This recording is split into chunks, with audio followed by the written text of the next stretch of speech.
c'est vrai que tout le monde sur la toile, quand quelqu'un a un peu de crédit, il est maître de son clavier, il peut écrire ce qu'il veut. Mais je pense qu'il faut quand même faire attention à certaines choses. Tout ce qui me concerne directement, quel que soit ce que les gens disent, moi, je n'ai pas de problème avec. Je n'ai pas la prétention de faire l'unanimité. Mais quand on veut engager la réputation d'une personne ou de plusieurs personnes qui me soutiennent, là, ça devient autre chose. Et donc, je voudrais dire que si des personnes veulent vraiment faire des révélations d'après eux sur qui m'aident, qu'ils prennent la peine d'avoir des preuves. Parce que sinon, on ira à la justice.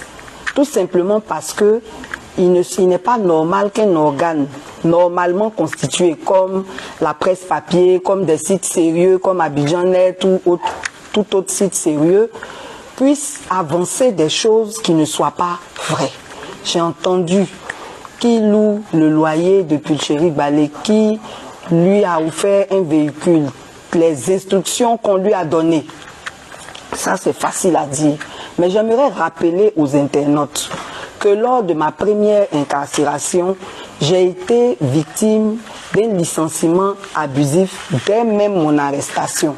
C'est-à-dire que dans la loi, là, quand vous êtes travailleur et que vous êtes arrêté, l'employeur, selon le code du travail, doit attendre au moins 6 mois avant d'entreprendre des mesures contre vous. Dans mon cas, là, le mois même où on m'a arrêté, là, on a entamé la procédure de mon licenciement.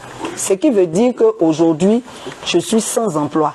Et par rapport à ma situation, les personnes de bonne volonté, de bonne foi, savent qu'aujourd'hui en Côte d'Ivoire, il n'y a pas quelqu'un qui peut avoir le courage de m'embaucher. Ça veut dire que je n'ai même pas droit à l'emploi dans mon propre pays, alors que c'est un droit constitutionnel. Donc, les personnes qui comprennent le travail que je fais pour tous les Ivoiriens ont le droit de soutenir ce que je fais. Donc, si je ne travaille pas, c'est tellement évident qu'il y a des gens qui payent mon loyer. Ce n'est pas quelqu'un, c'est des personnes qui payent mon loyer. Parce qu'il n'y a pas quelqu'un qui va venir payer mon loyer tous les mois, ce n'est pas possible. Ça, c'est un. Par rapport au véhicule là, et puis ce que j'aimerais dire avant de parler du véhicule, c'est que louer une maison à Abidjan là, c'est le commun de tous les Ivoiriens. Ça c'est le minimum. C'est-à-dire nous qui n'avons rien, qui sommes dans le peuple du peuple là, on loue maison. Chacun selon ses moyens dans le quartier où sa bourse peut lui permettre de louer une maison. Donc ça c'est même pas quelque chose d'extraordinaire. La deuxième chose par rapport au véhicule, le véhicule c'est une nécessité. Et pour ce que nous faisons là, nous nous déplaçons et nous louons des véhicules. Ici même, à cette même tribune, j'ai lancé un appel pour dire que nous avons besoin de matériel de communication, nous avons besoin de matériel roulant. Dans ce cadre-là, quand quelqu'un est touché par mon appel et qu'il m'offre un véhicule, où est le problème qui est dans ça? Moi-même là, j'ai besoin de plus que ça. Parce que quand on s'en va dans nos missions là, ceux qui nous ont déjà reçus peuvent en témoigner. Parfois, on va avec 2-3 véhicules, selon notre délégation et selon ce qu'on est allé faire. Donc, moi-même, là, j'ai besoin même d'autres véhicules encore pour mieux travailler. Et donc, c'est bon de vouloir faire des révélations. Mais il y a des révélations, là, quand on les fait, là, il faut avoir des preuves. Parce que même si au niveau politique, la justice ne fait pas bien son travail, mais au niveau civil, là, il y a des juges qui font bien leur travail. Et donc, celui qui va diffamer quelqu'un qui est parmi mes bienfaiteurs, il aura affaire à la loi. On va régler ça là-bas. Donc, rassurez-vous d'avoir toutes vos preuves avant de faire quoi que ce soit. Ça, c'est le premier point. Donc, merci vraiment à tous ceux qui nous soutiennent. C'est la grâce de Dieu. Je bénis le Seigneur pour ça et je prie même pour qu'il y ait encore plus de bienfaiteurs afin que nous puissions mieux travailler. Que Dieu vous bénisse. Maintenant, le deuxième point, c'est par rapport à des personnes mal intentionnées qui veulent forcément m'opposer à Mme Gbagbo ou à Blé Goudé. Chez nous, en sociologie, là, on dit ne comparer que ce qui est comparable. Ça veut dire que avant de faire une comparaison entre deux personnes ou deux situations, on s'assure que ces personnes-là ont beaucoup de choses en commun Et maintenant, c'est les détails qu'on veut relever pour montrer que l'un ou l'autre est supérieur ou inférieur par rapport à quelque chose. Et donc, quand je prends le cas de Madame Gbagbo, c'est notre maman à nous tous. Quand elle a commencé la lutte, là, moi, il n'était même pas encore né. Elle est même plus âgée que ma maman. Donc, vouloir m'opposer à une femme qui a mené une lutte politique toute sa vie avec son mari, qui est arrivé à créer un parti politique. L'objectif de tous les partis politiques, c'est la conquête du pouvoir. Moi, j'ai commencé en 2004, et bien c'est à partir de 2017 que les gens ont commencé à me connaître au titre de la société civile. Et nous, notre objectif là, c'est la bonne gouvernance. On n'a pas les mêmes combats. Donc, on ne peut pas être des adversaires. Donc, quand quelqu'un fait une publication, il y a une dame qui a fait une publication qui est aux États-Unis que je ne connais même pas, Gina Arset, elle fait une publication où elle dit « Soutenons Pulchérie Balé ». Et puis, il y a deux personnes, et puis ces gens-là, ils se cachent toujours derrière des avatars. C'est ce qui est dommage. Assumez ce que vous pensez. Qui viennent, qui disent « Non, on ne doit pas la soutenir, elle n'est pas de la société civile, c'est Madame Gbagbo qu'on doit soutenir ». Il y a un problème. Il y a un problème. Quand on parle d'état démocratique et puis nous on se plaint qu'il n'y a pas d'état de droit, il n'y a pas de justice et tout ça, mais nous-mêmes en tant que citoyens là, il y a un esprit démocratique aussi qu'on doit avoir. Il y a des valeurs démocratiques qu'on doit cultiver. De la même manière que ces personnes-là ne vont pas accepter qu'on leur dise ne soutenez plus Madame Gbagbo, de cette même manière, ne doivent pas se permettre d'empêcher d'autres personnes de soutenir d'autres leaders. C'est malsain. Et c'est ça qui pollue aujourd'hui la vie politique en Côte d'Ivoire.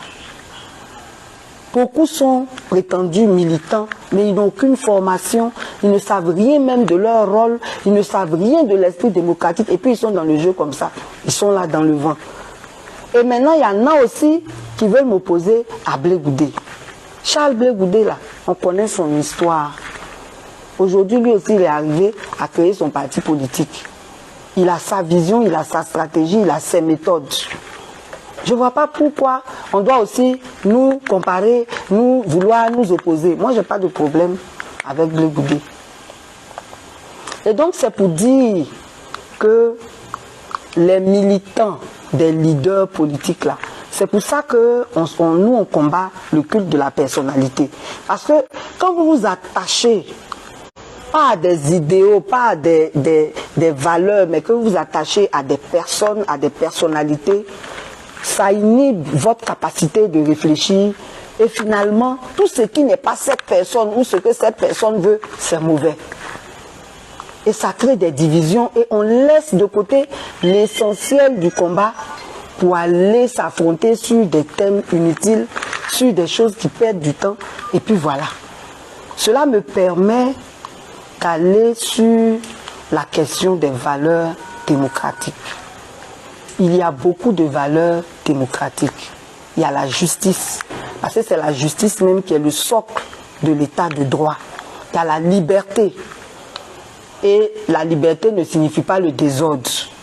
Il y a le respect, l'équité, la solidarité, mais il y a aussi la tolérance. Et donc, je veux vous parler aujourd'hui là de la tolérance. Quand on dit qu'on est dans une démocratie ou qu'on se prétend soi-même être démocrate, on doit savoir ce qu'on appelle le droit à la différence.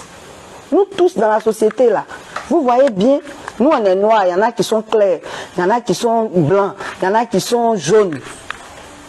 On est dans une diversité à tout point de vue.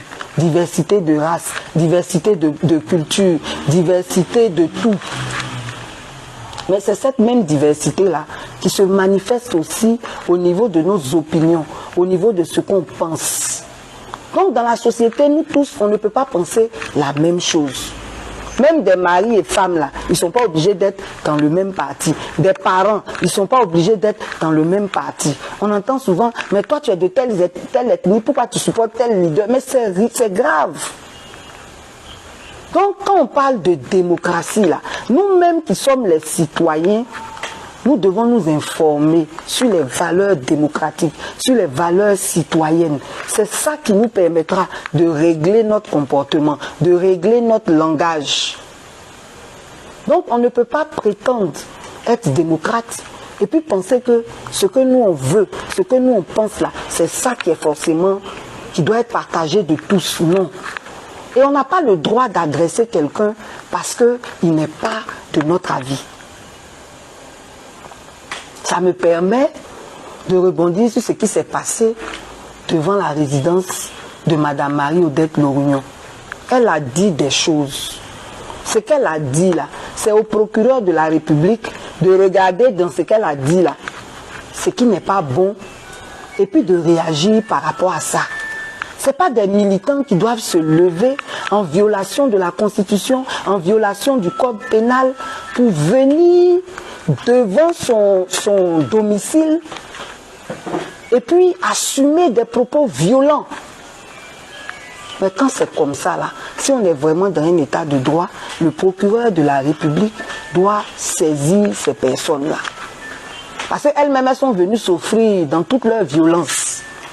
Là, comme ça, nous autres, on peut dire, ah, le procureur, là, c'est pas seulement l'opposition et la société civile qui sait poursuivre. Il est vraiment là pour tous les Ivoiriens. Voilà des gens qui l'ont poursuivi. C'est comme ça, en fait. Donnez des arguments aux gens pour vous soutenir, pour montrer votre impartialité, pour faire aussi, pour dire ce que vous faites de bien. C'est très important. Donc, pour revenir sur notre sujet, nous sommes en période électorale. Nous sommes dans une année électorale. Il faut que les gens désarment leur langage. Il faut que les partis forment leurs militants. Nous-mêmes, bientôt, là, on va chercher les moyens. C'est pour ça que j'ai dit voiture, l'a envoyé encore. On va chercher les moyens pour aller vers les citoyens, pour leur expliquer c'est quoi les valeurs citoyennes, sur quoi on doit s'appuyer pour choisir un candidat, comment on doit défendre ses droits et quels sont nos devoirs aussi. C'est très important. Les populations ne sont pas informées, les populations ne sont pas formées et ça donne les dérives que nous voyons. Chaque fois qu'il y a élection en Côte d'Ivoire, là, on est inquiet. Parce qu'il y aura forcément des affrontements, il y aura forcément des blessés, il y aura forcément des morts. Mais pour que ça, là, ça cesse, là, il faut que chaque citoyen comprenne que l'autre a le droit de ne pas penser comme lui. L'autre a le droit de se choisir son leader. L'autre a le droit d'être différent. Et ce n'est pas à cause de ça qu'on doit l'agresser. Ce n'est pas à cause de ça qu'on doit le tuer. Ce n'est pas à cause de ça qu'on doit lui faire des violences. Donc vraiment, je vais m'arrêter là pour ce chapitre-là, mais c'est important que, hommes politiques, quel que soit leur bord, vous formiez vos militants. Parce qu'ils vous déshonorent.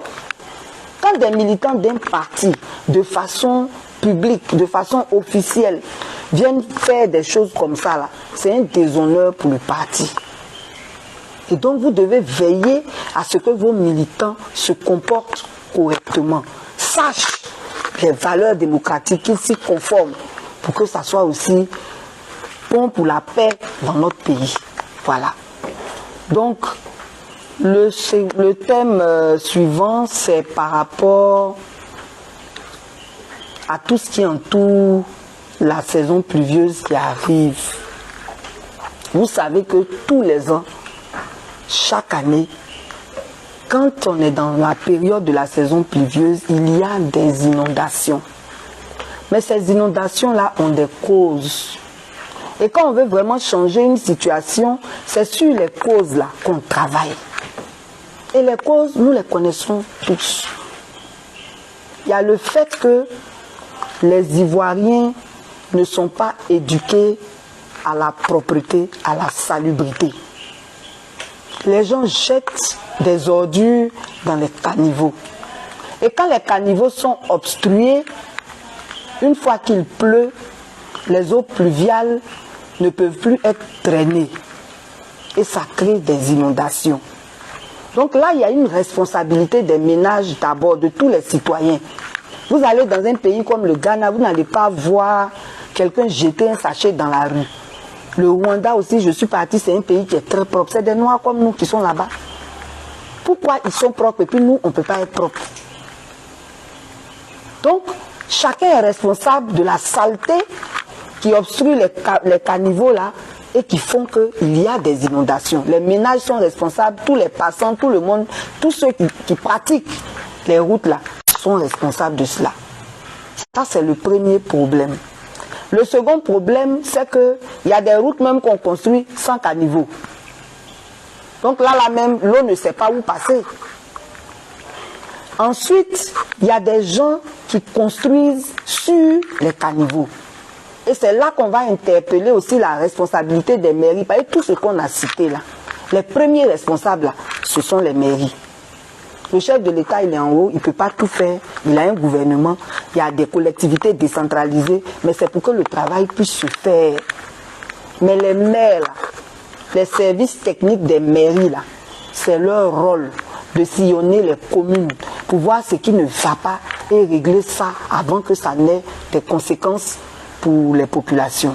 Donc, les problèmes même de caniveaux, là, les mairies là sont dedans. Parce qu'il y a des mairies même où le ramassage des ordures est défectueux. Quand on ne peut pas bien ramasser les ordures, ça s'en va aussi dans les caniveaux. Donc, les gens qui construisent sur les caniveaux, là, quand ils commencent une maison, on se lève pas un matin pour constater qu'il y a une maison qui est montée. Ce n'est pas en une nuit qu'on construit une maison. Les maisons se construisent par étapes. Donc la mairie a le temps de voir si la personne a le droit ou pas de faire ce qu'elle est en train de faire et d'intervenir. Mais qu'est-ce qu'on constate? Les gens construisent sur les caniveaux, les gens construisent sur le passage de l'eau. C'est l'occasion aussi de parler des quartiers précaires. Il y a des quartiers qui sont construits sur des zones inconstructibles, sur des sites inconstructifs. Là-bas, là, on ne doit pas faire de maison. C'est pas fait pour l'habitat. Les bas-fonds, là, c'est le passage de l'eau. Tu viens mettre ta maison là, le jour où l'eau est forte, elle réclame ses droits, elle s'en va à ta maison, tes enfants, tout le monde, vous mourrez cadeau. Donc, il y a des zones où on ne doit pas construire. Et tout ça là, c'est les pouvoirs publics qui doivent veiller à ce que ces endroits ne soient pas occupés. Le problème, c'est qu'au moment où nous sommes en train de parler, il y a des endroits comme ça qui sont occupés. Mais c'est en saison sèche qu'on règle ces problèmes-là. De sorte qu'en saison pluvieuse, il n'y ait plus personne sur ces sites-là et qu'il n'y ait pas de catastrophe. Donc il y a un problème de politique préventive. Je sais qu'à l'ONPC, l'Office national de la protection civile, il y a un plan qu'on appelle ORSEC. Eux, ils sont là pour prévenir en principe les catastrophes. Mais qu'est-ce qu'ils font? Et puis chaque année, tous les ans, on a des inondations. On s'en a donné du riz, on s'en a donné l'argent, ça ne ressuscite pas ceux qui sont morts. On aurait pu éviter ça. Donc maintenant qu'on est en mars là, c'est pas encore fini. Les pluies même ont déjà commencé à cause des changements climatiques, des fortes pluies, à Elfoud même. Il y en a eu la semaine passée. Hier même, en tout cas, moi dans mon quartier, il a plu. Les pluies même ont déjà commencé. Donc il faut prendre des dispositions pour protéger ces populations-là, afin qu'on évite de venir pleurer encore parce qu'il y a eu des inondations. Toujours dans la même veine, on a appris que il y a un projet de restructuration des quartiers précaires. Cela nous permet aussi de porter à votre connaissance qu'il y a deux types de quartiers précaires. Il y a les quartiers précaires qui sont construits dans les zones inconstructibles dont on parlait là, dans les bas-fonds, là où des zones à risque en fait. Et ça, c'est même pas normal qu'on laisse des quartiers se développer dans de telles zones. Pour ce genre de quartier-là, il n'y a pas d'autre solution que de déguerpir. Mais déguerpir en respectant les normes. Les normes, là, c'est dédommager les gens avant de les faire partir. Parce que même s'ils sont venus sans autorisation, il y a une autorisation tacite qu'on laisse ces quartiers-là se développer. Et puis il y a des gens qui ont des compteurs là-bas, il y a des gens qui payent les factures là-bas. Donc de façon tacite, c'est comme si l'État les autorise à rester là. Du coup, il faut vraiment prendre des dispositions pour libérer tous ces sites à risque là. Et puis maintenant, il y a les quartiers qui sont sur des sites habitables, dans des zones constructibles, dans des zones aménageables. Là-bas, c'est toute une autre politique. Et nous avons parlé avec un responsable du ministère de la Construction. Il nous a assuré que ces quartiers-là seront restructurés. Quand on parle de restructuration, ça veut dire que c'est des quartiers qui étaient là, comme ça, sans aucune commodité. Mais l'État vient maintenant pour mettre des routes, pour apporter l'eau. Les routes viennent avec l'électricité. On arrange en fait le quartier. Voilà, si on veut parler en termes terre à terre. Et on espère que ce genre de projet-là vont être réalisés en respectant les normes. Parce que ce que je voudrais souligner, c'est que personne n'habite dans un quartier précaire pour le plaisir. Le SMIC là, il est monté à 75 000. 75 000 là, ça ne peut pas faire quelque chose si on doit habiter une maison normale. Parce que les maisons normales même là, très souvent même c'est à partir, si c'est un studio peut-être à 50 000, ça encore ça dépend des quartiers, vous pourrez trouver une maison en dur. Mais le reste là, vous mangez quoi? Vous vous déplacez avec quoi? Du coup, les gens qui habitent les quartiers précaires là, c'est pas pour le plaisir qu'ils sont là-bas. Ils n'ont pas les moyens. Et en général, ils se rapprochent de leur patron. Il y a beaucoup de personnel de maison là-bas. En tout cas, tous ceux qui font les petits métiers, qui se débrouillent. Là-bas, là, il y a maison de 5 000, il y a maison de 10 000, il y a maison de 15 000. Et souvent, c'est des maisons qui sont dans des matériaux précaires, des maisons en bois et tout ça. Donc, ce qu'on veut dire, c'est que vraiment, nous, on plaide pour que tous ces projets-là se réalisent en tenant compte des populations pauvres. Il ne faut pas qu'on assiste au déguerpissement qu'on a vu avant, là, où on chasse les gens, on ne leur donne rien, ou bien on les recense, mais on ne leur donne pas ce qu'il faut réellement.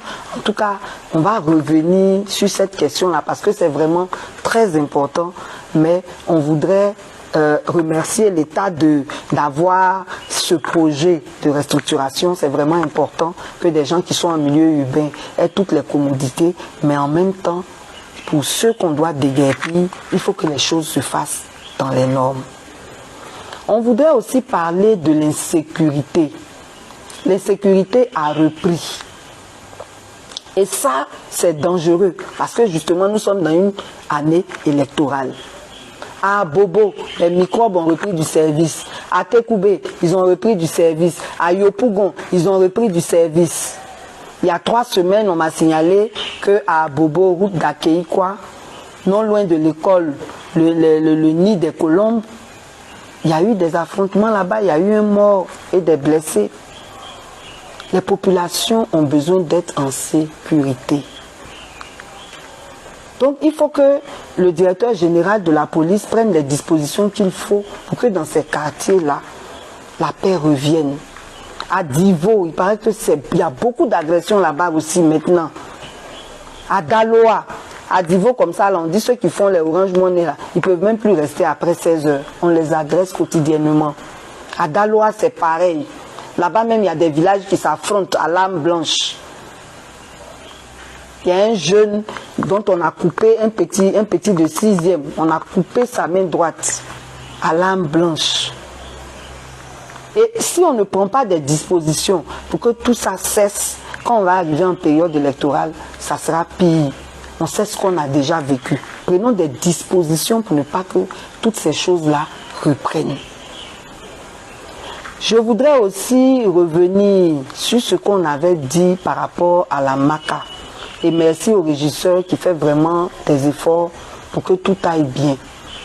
Mais on avait dit qu'avant là, pour que quelqu'un, un malade grave, soit transféré hors de la MACA pour des soins, c'est le régisseur qui signait l'ordre de sortie.